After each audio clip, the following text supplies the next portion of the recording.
بسم اللہ الرحمن الرحیم۔ الحمد للہ رب العالمین، والصلاة والسلام علی محمد وآلہ الطاہرین سیما بقیت اللہ، اللہم اجل لولیک الفرج۔ موضوع سخن زیارت آل یاسین۔ زیارت آل یاسین امام زمان اجل اللہ فرجہ الشریف کی مشہور زیارتوں میں سے ایک زیارت ہے جو سلام علی آل یاسین سے شروع ہوتی ہے۔ یہ وہ زیارت ہے کہ جس میں مولا امام زمان علیہ السلام کے القاب اور ان کی صفات طیبہ پر تقریباً 23 سلام بھیجے گئے۔ یہ زیارت ہمارے اسلامی اور شیعی عقائد پر اشارہ کرتی ہے۔ اس میں توحید پر گفتگو ہے، رسالت حضرت محمد صلی اللہ علیہ وآلہ وسلم کی نبوت پر، اسی طرح ائمہ معصومین علیہم السلام میں سے ہر امام کی امامت پر، اور مکتب تشیع کا جو اہم ترین عقیدہ ہے رجعت، اس کی حقانیت پر، اسی طرح موت کے برحق ہونے پر، منکر و نکیر کے قبر میں آنے پر، قیامت پر، پل صراط پر، جنت جہنم، اور بھی بہت ساری چیزیں کہ جن پر ہر مسلمان کو ایمان رکھنا ضروری ہے، وہ اس زیارت میں بیان ہوئے۔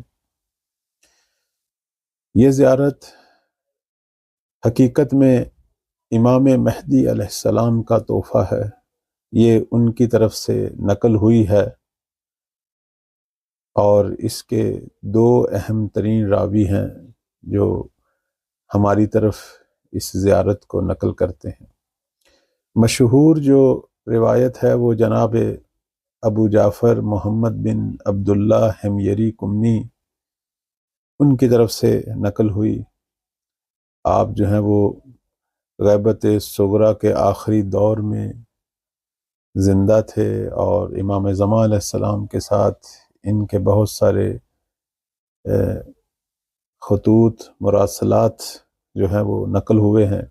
البتہ یہ اس دور میں نائب سوم جناب حسین ابن روح نوبختی رحمۃ اللہ علیہ، ان کے وسیلے سے یہ مراسلات جو ہیں وہ آتے اور جاتے تھے۔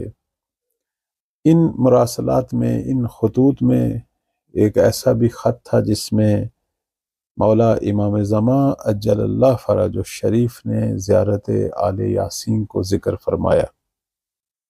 ایک اور سند جو دوسرے نائب جناب محمد بن عثمان عمری رحمۃ اللہ علیہ، ان سے بھی جناب ابن مشہدی نے اپنی کتاب المزار الکبیر میں اسے دعائے ندبہ سے پہلے نقل کیا،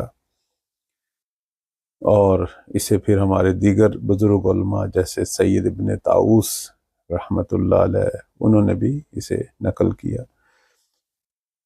یہ سند البتہ تھوڑی سی مشکلات کا شکار ہے، اس میں بعض راوی جو ہیں وہ ضعیف ہیں، لیکن یہ جو مشہور زیارت جو پڑھی جاتی ہے وہ ابو جعفر حمیری کی روایت ہے۔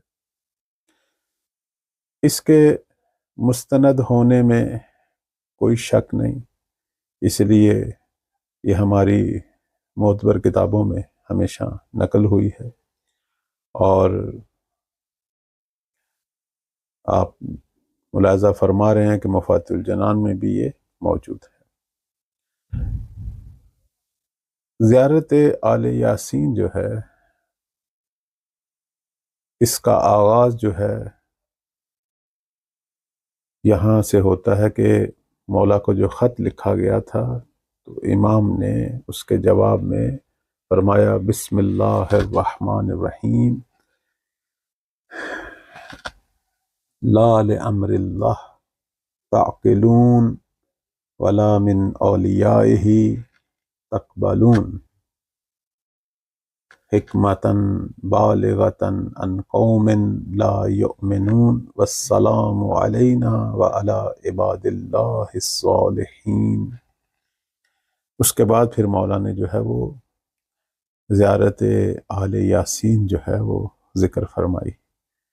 یعنی امام جو ہے وہ بسم اللہ کے بعد فرماتے ہیں اس زمانے کے لوگوں سے، مسلمانوں سے، شیعوں سے مولا کا شکوہ کہ تم اللہ کے حکم کو نہیں سمجھتے، نہ اس کے اولیاء سے جو فرامین صادر ہوتے ہیں انہیں قبول کرتے ہو، اور یہ ساری چیزیں جو ہیں وہ پروردگار کی مکمل حکمت کے تحت ہیں۔ البتہ یہ وہ حکمت ہے کہ جسے وہ قوم جو ایمان نہیں لاتی وہ نہیں سمجھ پاتی، ان سے یہ دور ہے۔ اور اس کے بعد مولا جو ہیں وہ سلام بھیجتے ہیں اپنے آپ پر اور اللہ کے نیک بندوں پر۔ جیسا کہ ہم نے ذکر کیا کہ یہاں جو ہے پہلا سلام جو ہے وہ آل یاسین پر ہے، اور آل یاسین سے مراد جو ہے وہ آل محمد ہیں صلوات اللہ علیہم اجمعین، اور اس کے بعد باقی جو سلام ہیں وہ امام مہدی علیہ السلام کے اپنے جتنے بھی عناوین ہیں ان پر ہیں۔ انشاءاللہ ہم بعد والے درس میں بیان کریں گے کہ یہ زیارت جو مشہور ہے ہمارے پاس، جو اسی جناب ہمیری کی طرف سے نقل ہوئی، یہ واقعاً امام زمان علیہ السلام کی کلام ہے یا جناب حسین ابن روح نوبختی کی کلام ہے۔ بعض لوگ جو ہیں وہ یہاں یہ شک کرتے ہیں، وہ کہتے ہیں کہ مولا اپنے لیے خود سلام بھیجنا شاید یہ ان کی اس عظمت اور شان جس میں تواضع بھی ہے اس کے خلاف ہو سکتا ہے یہ عقیدت کا اظہار جناب حسین ابن روح بختی نے کیا ہو، لیکن ہم اسے ثابت کریں گے بعد والے درس میں کہ یہ مولا کی ہی کلام ہے، اور یہ چیزیں جو ہیں یہ تواضع کے خلاف نہیں ہیں، بلکہ یہ ہستیاں معصوم ہیں، اور یہ جو کچھ بھی بیان کرتی ہیں وہ مشیت الہی ہے، اور اگر ان پر سلام کرنا ہے تو یہ عبادت الہی ہے، اور اس کے اندر ہدایت ہے، اور اس کے اندر پرورش روح ہے،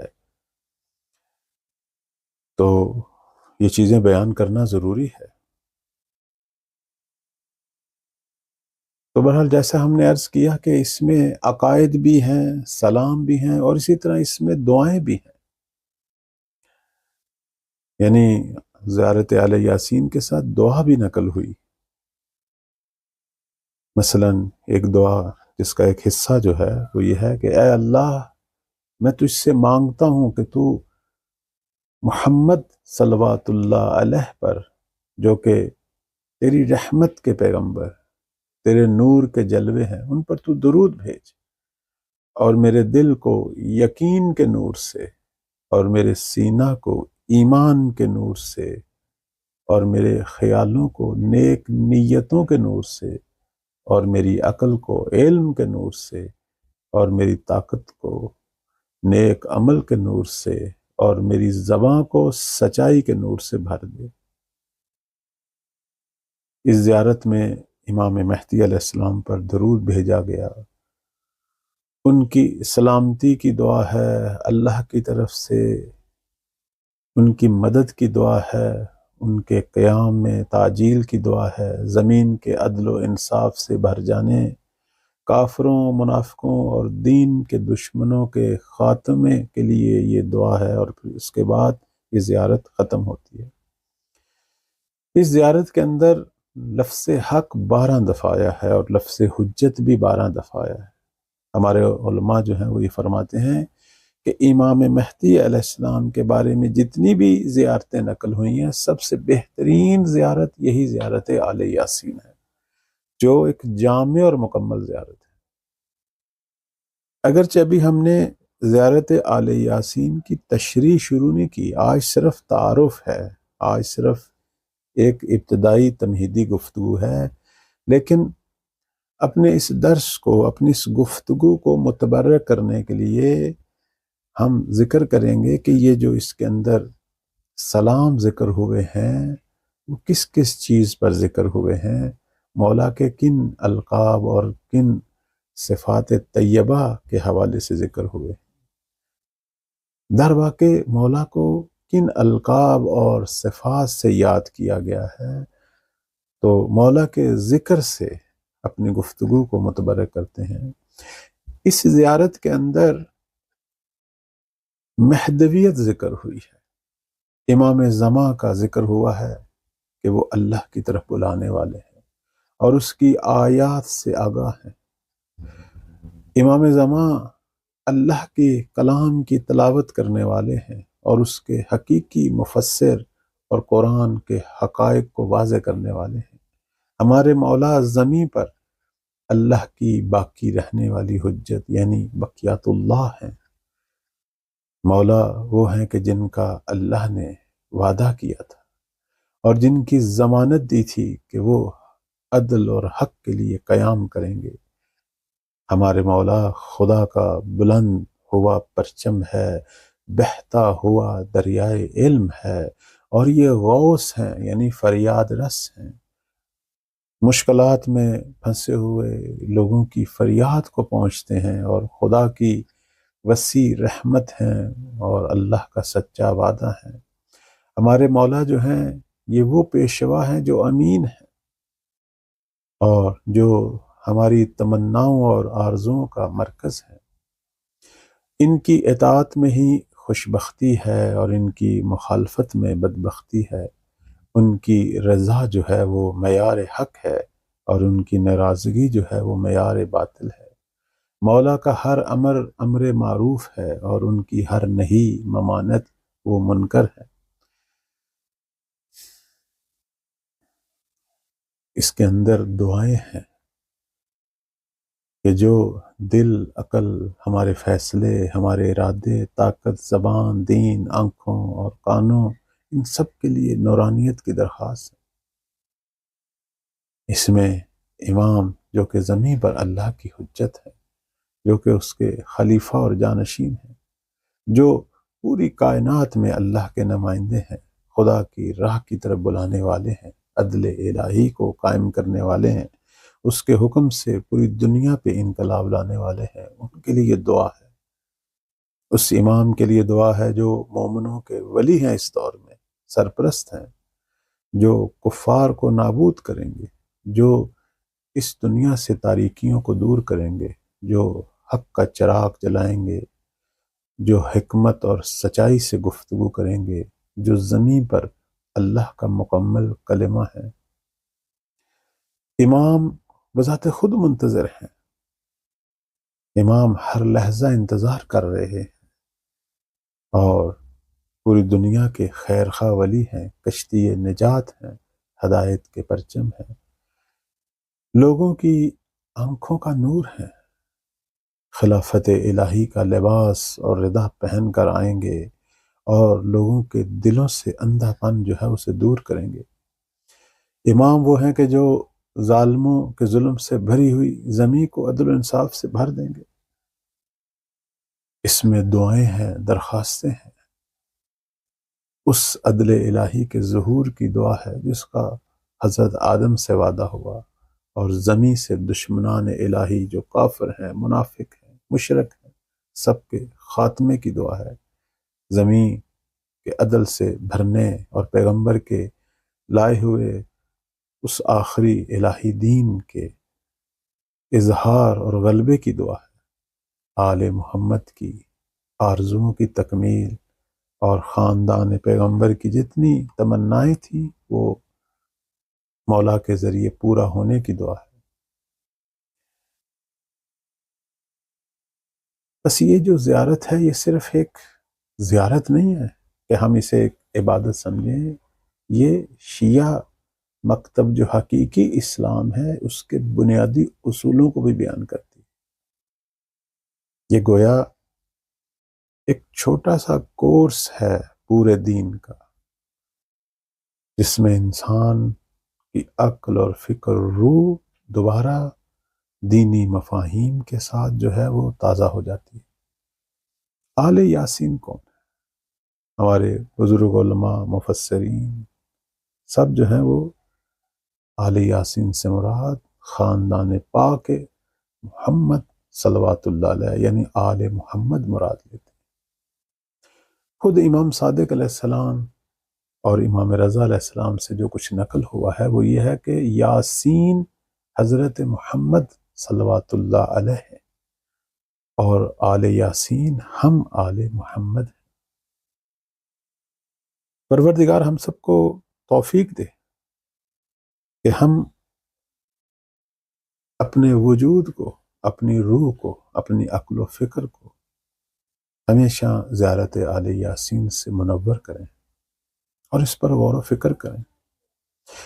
اس سے محض ایک ذکر کی شکل میں نہ پڑھیں بلکہ یہ دعائے عہد کی مانند اپنے مولا سے جو ہے وہ عہد و پیمان ہے، یہ اپنے رب کی بارگاہ میں اپنے عقیدے کا اظہار ہے، یہ تہذیب نفس ہے، یہ دریائے علم ہے۔ اللہ ہم سب کو توفیق دے کہ ہم اس کی تمام برکات سے ہر روز استفادہ کریں، یا حد اقل روز جمعہ جو ہے وہ زیارت آل یاسین سے پربرکت ہو ہمارے لیے۔ اور میں نے خود اس کا بارہا تجربہ کیا ہے کہ جب بھی جس گھر میں زیارت آل یاسین پڑھی گئی ہے وہ گھر نور سے بھر گیا ہے، اسے اولیاء کرام اہل معرفت نے اس گھر کو فقط اور فقط نور سے بھرا ہوا ایک منبع کی شکل میں دیکھا ہے کہ جہاں صرف اور صرف نور الہی ہے اور کچھ بھی نہیں۔ اللہ توفیق دے کہ ہم بار بار جو ہیں اس زیارت سے اپنے وجود اور اپنے گھر کو نورانیت سے بھریں۔ والسلام علیکم ورحمۃ اللہ۔